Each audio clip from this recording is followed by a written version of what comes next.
Chapter 2356 the mad tyrant. Mad owl की shadow halogen शक्ति ने सबके लिए जबरदस्त मुसीबत खड़ी कर दी थी। यहां तक कि किंग आर्थर जैसे शक्तिशाली योद्धा भी जब एलियन एनर्जी का प्रयोग करते, वो ताकत धीरे धीरे इरोड होने लगती। मैड टायरेंट का एबिलिटी इंडेक्स कम से कम 50,000 पॉइंट से ऊपर था। जिनकी शक्ति इससे नीचे थी, उनके लिए ये हमला मानो डायमेंशन को कम करने वाला प्रहार था। लेकिन झंगी इस सबका एकमात्र एक्सेप्शन था। उसका एबिलिटी इंडेक्स 5000 था और उसकी रक्षा क्षमता 50,000 की सीमा से भी आगे निकल चुकी थी। मैड आउल ने गहरी नजर से उसे देखा। तुम वाकई दिलचस्प इंसान हो। अगर मैं तुम्हें वश में कर लूं तो डीमन गॉड बहुत प्रसन्न होगा। इतना कहकर कुआन एक्सायो पहाड़ की चोटी से छलांग लगाता है। हवा में उसकी ग्रेट स्वॉर्ड ऊंचाई पर उठती है। आसमान अचानक अंधेरा हो जाता है। बिजली की गर्जना सुनाई देती है और काले बादलों से बना एक विशाल वॉर्टेक्स घूमने लगता है। सारे साए अंत में सब कुछ ढक लेंगे। मैं अपनी हर चीज सुप्रीम लॉर्ड ऑफ रॉथ को अर्पित करता हूं। स्प्लैश, वो स्याही जैसा तरल जो हर चीज को दुआयामी बना देता है, बारिश की तरह आसमान से बरसने लगा, धरती पर सबको बिना भेदभाव ढकते हुए। गुंगनिर द एटर्नल स्पेयर, ओदीन ने बिजली से बना भाला कॉन्जूर किया। फिर उसने बाएं हाथ को पंजे के रूप में मोड़ा। हर चीज को निगलने वाला, सब कुछ सड़ाने वाला। निधोग द वर्ल्ड सर्पेंट, उसके हाथों में अब एक अल्टीमेट डार्क लाइटनिंग स्पीयर भी आकार ले चुका था। दोनों भाले ऊंचा उठाकर उसने मैड आउल की ओर दाग दिए। लेकिन उस तर के हमले के सामने मैड आउल हिला तक नहीं। उसके सामने एक डार्क वाटर वॉर्टेक्स बना जिसने दोनों स्पीयर को निगल लिया। शक्ति का फर्क इतना ज्यादा था कि दोनों एक ही स्तर पर थे ही नहीं। ओदीन को समझ नहीं आ रहा था कि वो कैसे इन लगातार गिरते शैडो ड्रॉपलेट से रक्षा करे। उसी वक्त सलादीन ने अपनी शैडो कर्टन फैलाकर आसमान का एक हिस्सा ढक दिया। धन्यवाद, योर एक्सीलेंसी सलादीन, ओदीन ने कहा।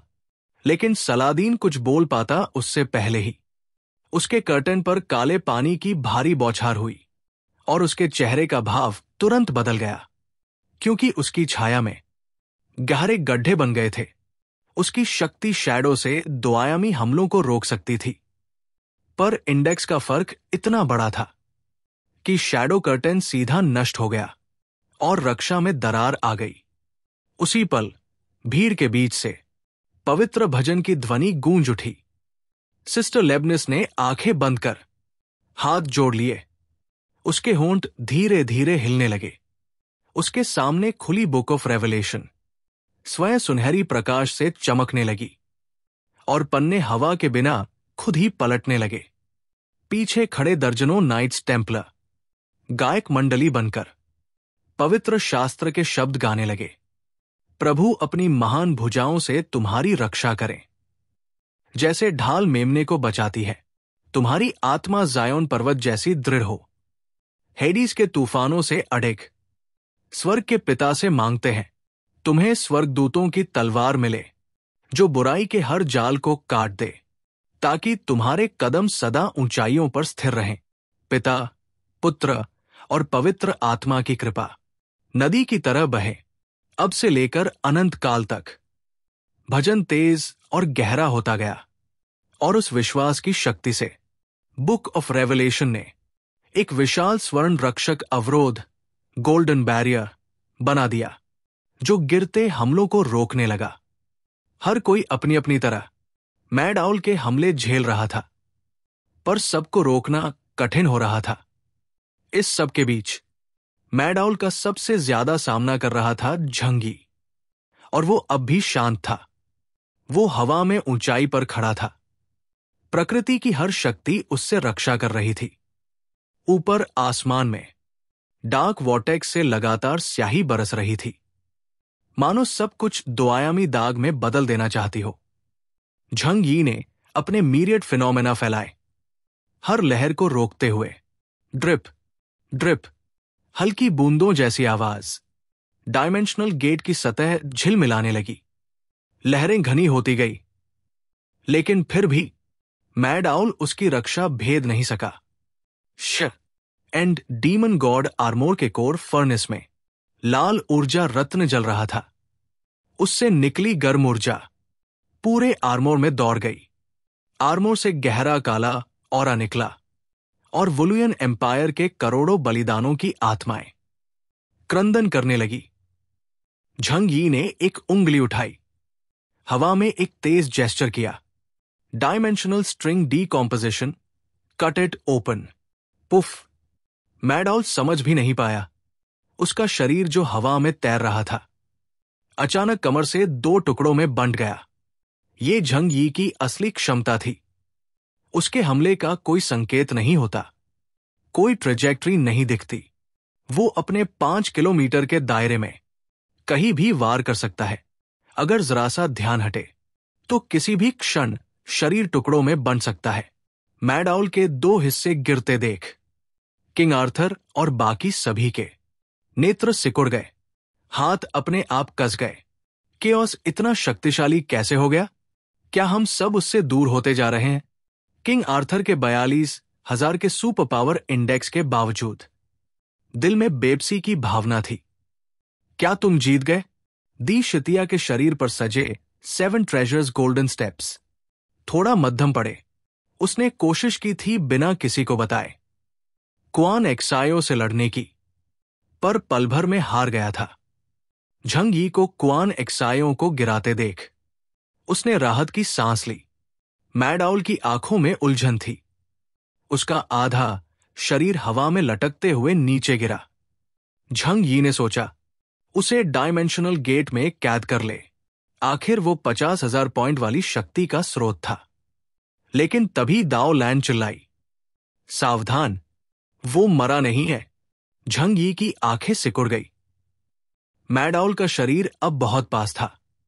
उसकी बाई आंख में समय की सुई घूमी, जिससे वो अगले 5 सेकंड देख सकता था।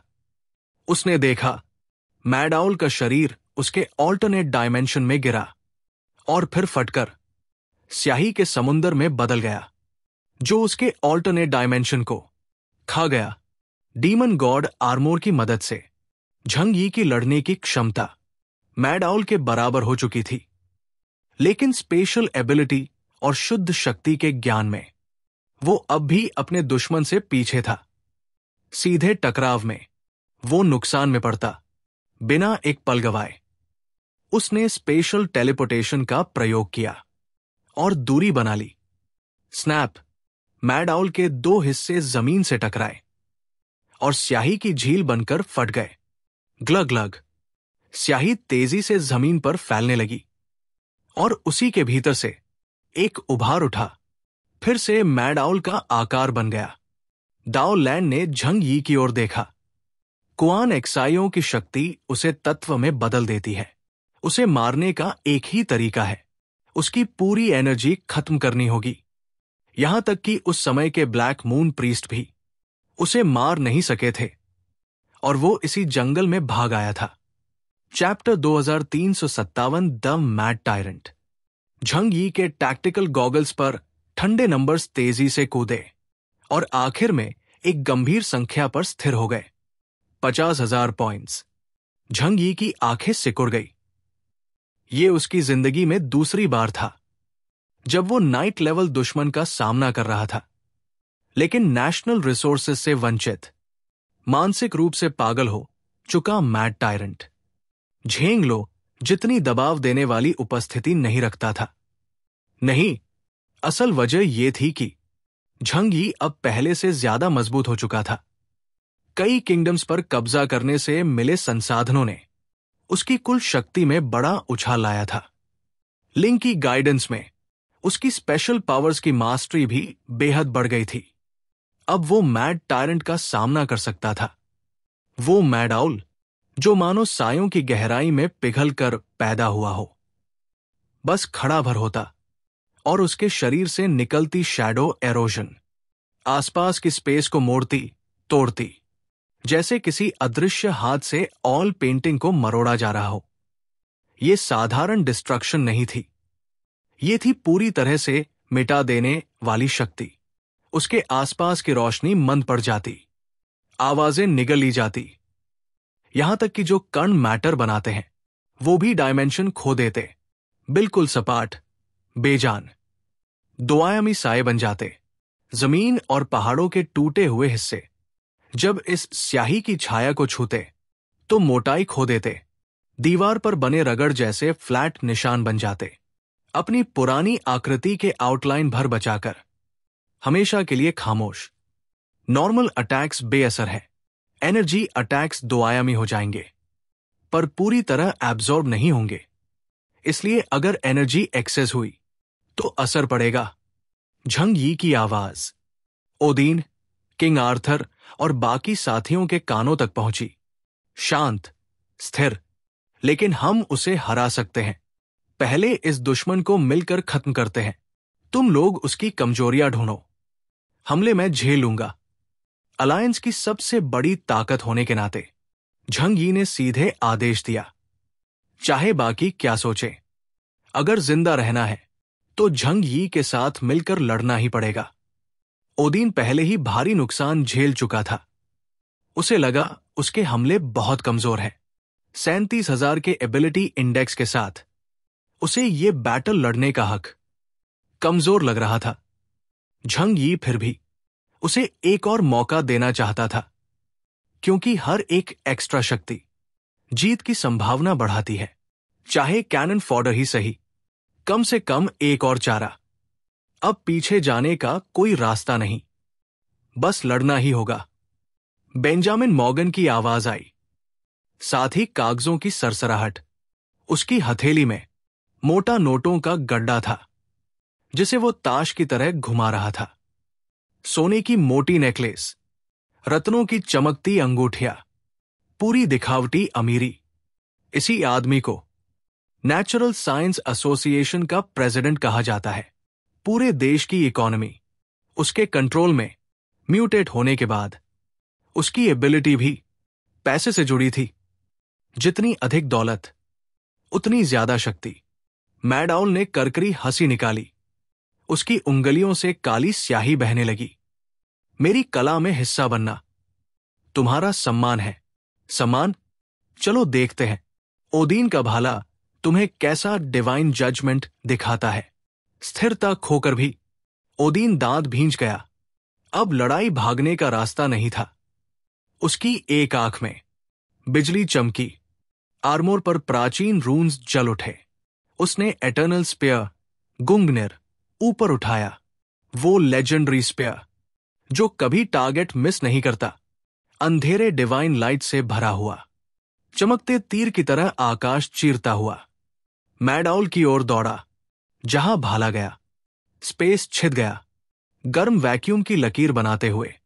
यह था रूल्स पावर से भरा हमला, कारण परिणाम को लॉक करने वाला, हर हाल में लक्ष्य को भेदने वाला। पर मैड आउल ने बस हाथ लहराया। काली स्याही का जीवित सैलाब गुंगनिर से टकराया। चमत्कार नहीं हुआ, नियमों की शक्ति भी, और विचित्र नियमों में ढक गई। संपर्क होते ही भाले की गति घट गई। उसकी तेज रोशनी और ऊर्जा फ्लैट होने लगी। कुछ ही पल में एक महान गुंगनिर काले कैनवस पर छप गई, एक दोआयामी तस्वीर बनकर, डिवाइन शक्ति से खाली। मैड आउल ने उसे 2 उंगलियों में पकड़कर हल्के से नीचे फेंक दिया। Guaranteed hit. मेरे कैनवस पर न कोई निशान रहते हैं, न डायमेंशंस। फिर हिट कहां से आएगा? उसका स्वर पूर्ण मजाक से भरा था। तो क्या मेरा हमला तुम पर असर करेगा? किंग आर्थर का चेहरा गंभीर था। उसने sword of victory and oath पकड़ा, दोनों हाथों से कसकर। स्वर्ण प्रकाश आसमान तक उठा। शिवलरी की आत्मा, प्लैनेट की इच्छा, दोनों पवित्र, शक्तिशाली। उसने तलवार घुमाई। सोने की अर्धचंद्र तलवार लहर धरती चीरती हुई मैड आउल पर गिरी। एक्सकैलिबर, किंग आर्थर की चीख आसमान तक पहुंची। ग्लोरी, ये बस ज्यादा चमकदार पेंट है। मैड आउल नहीं हटा। न बचा। शैडो एरोजन फिर सक्रिय। सोने की तलवार ऊर्जा स्याही से टकराई और नदी को भाप बना देने वाली ऊर्जा एब्जॉर्ब, ब्रेक, फ्लैटन हो गई। कुछ ही सेकंड में वो भी दोआयामी रेखा बन गई, काले साये में एम्बेड होकर। सुंदर दिखती पर बेअसर। चारों तरफ भारी माहौल घिरने लगा। ब्लैक आर्कन लेवल अटैक भी कुछ न कर सके। तो ये लड़ाई कैसे जारी रहेगी? झंग यी शांत खड़ा था। उसके मीरियड फॉर्म्स सबकी रक्षा कर रहे थे। वो अब भी मैड आउल की क्षमता देख रहा था। सुपर पावर्ड दुश्मनों को हराने का सबसे अहम हथियार इंटेलिजेंस है। कमजोरी ढूंढनी होगी, वरना कितने भी हमले करो, बस उसकी एलियन एनर्जी थोड़ा कम होगी। कोई असली डैमेज नहीं। ओदीन और किंग आर्थर की नाकामी ने उसे ऑब्जर्व करने का मौका दिया। मैड आउल ने अपनी ग्रेट स्वॉर्ड उठाई, भीड़ की ओर इशारा किया और बैरमी से नीचे लहराया। बूम! आसमान का काला वॉटेक्स बाढ़ की तरह टूटा। उसकी गाढ़ी स्पेशल शक्ति 3 आयामी मैटर मिटा सकती थी। झंग यी ने हथेलियां फैलाई, ऊपर की ओर इशारा किया। डायमेंशनल गेट तुरंत विशाल अर्धगुंबद ढाल बन गया, हर हमला रोकता हुआ। ड्रिसलिंग डायमेंशनल गेट की सतह पर काले बूंदों की बारिश बनने लगी। ये मैड आउल के कंप्रेस्ड डायमेंशन और झंग यी के डायमेंशनल गेट की शक्तियों का परस्पर विनाश था। झंग यी ने मन में सोचा, अगर मैं उससे शुद्ध एनर्जी बैटल लड़ा तो जीत भी जाऊं, हार के बराबर क्रस्ट हो जाऊंगा।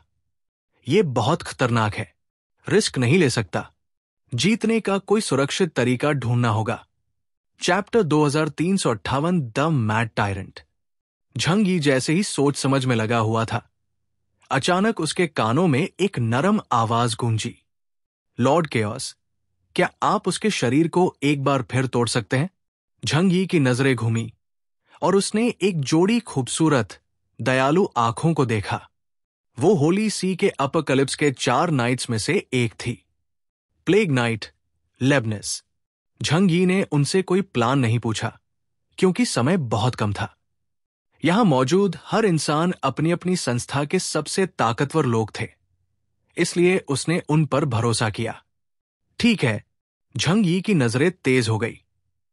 उसने ऊपर आसमान में उड़ते हुए मैड आउल को फोकस किया, जो स्पेशल पावर से उसके साथ टकरा रहा था। उसकी मेंटल पावर दुश्मन के कोऑर्डिनेट्स को कैलकुलेट करने लगी। उसके शरीर के अंदर की सुपरनैचुरल एनर्जी एक नए तरीके से एक्टिवेट हुई। अब यह साधारण स्पेशल ट्रैवल नहीं था, बल्कि दुनिया की नींव को छूने वाला डायमेंशनल स्ट्रिंग अनरैवलिंग। झंग यी ने एक हाथ नीचे दबाया। बिना किसी वार्निंग के आसपास की स्पेस अचानक एक फिक्स डायमेंशनल जोन में बदल गई। वो अदृश्य डायमेंशनल स्ट्रिंग, जिसे आम आंख देख भी नहीं सकती, उसकी पकड़ में खिंच गई। ये हमला नहीं था, ये डीकंस्ट्रक्शन था। उसने थोड़ी देर के लिए मैड आउल और उसके आसपास की शैडो पावर को मौजूदा 3 आयामी दुनिया की स्थिर संरचना से अलग कर दिया, उन्हें और बेसिक हिस्सों में तोड़ दिया। मैड आउल ने फिर से महसूस किया कि उसके आसपास की स्पेस टूट रही है। यह पावर उसकी 2 डायमेंशनल एबिलिटी को सीधे टक्कर नहीं दे रही थी, बल्कि उसकी मौजूदगी की नींव को हिला रही थी। वो विस्कस शैडो इंक एक झटके में फ्रीज हो गई, मानो उसका सहारा छिन गया हो। फट! तैयारी होने के बावजूद मैड आउल समझ ही नहीं पाया कि झंग यी ने क्या किया। उसका शरीर एक बार फिर बीच से कट गया, और इस बार सिर्फ कमर नहीं, दर्जनों डायमेंशनल स्ट्रिंग्स ने उसके शरीर के टुकड़े कर दिए। फिर धमाक! वो एक काले इंक के फव्वारे में बदल गया, जो हवा में फैला। कोई खून नहीं, कोई मांस नहीं, बस एक बेहद अजीब नजारा। पूरा शरीर काली, चिपचिपी स्याही जैसी तरल बनकर हवा में बिखर गया।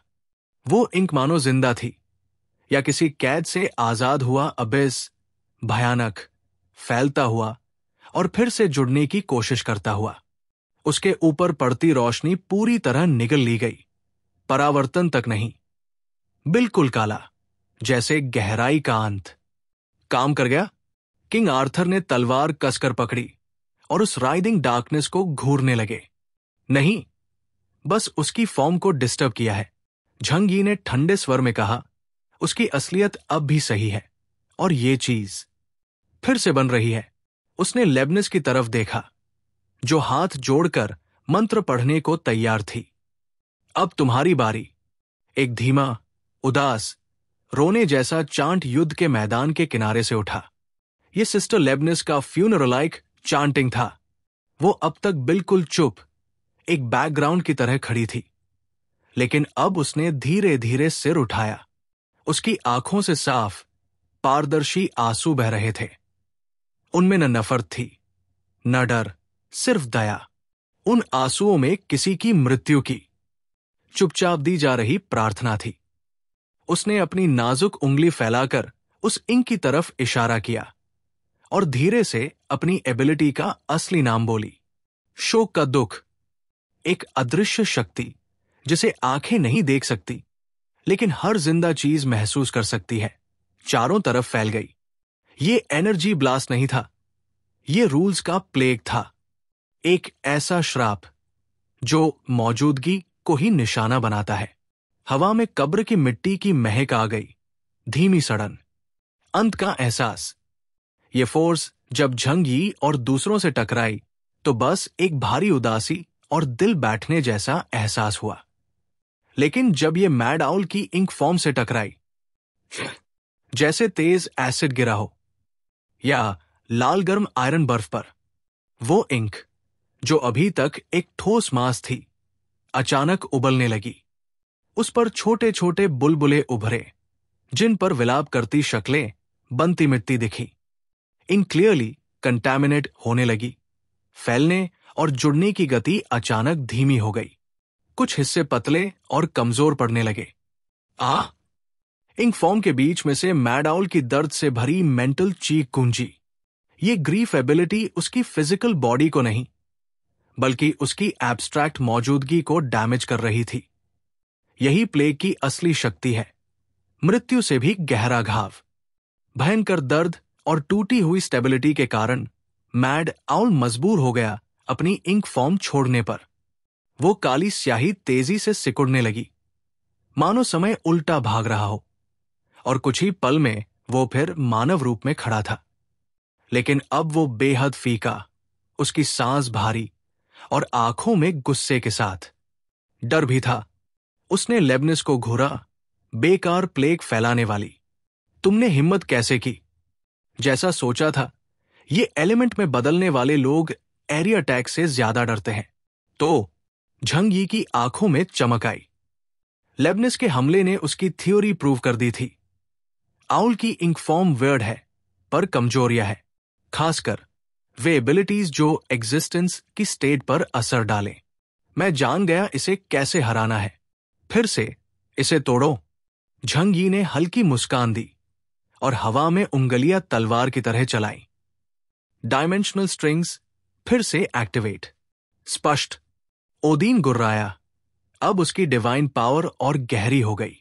बिजली और तूफान एक विशाल वॉरहैमर में बदलकर नीचे बरसे। एक्सकैलिबर। किंग आर्थर ने भी अपने होली स्वॉर्ड को फिर मैक्सिमम पावर में चलाया, इस बार सीधा असली शरीर को लक्ष्य।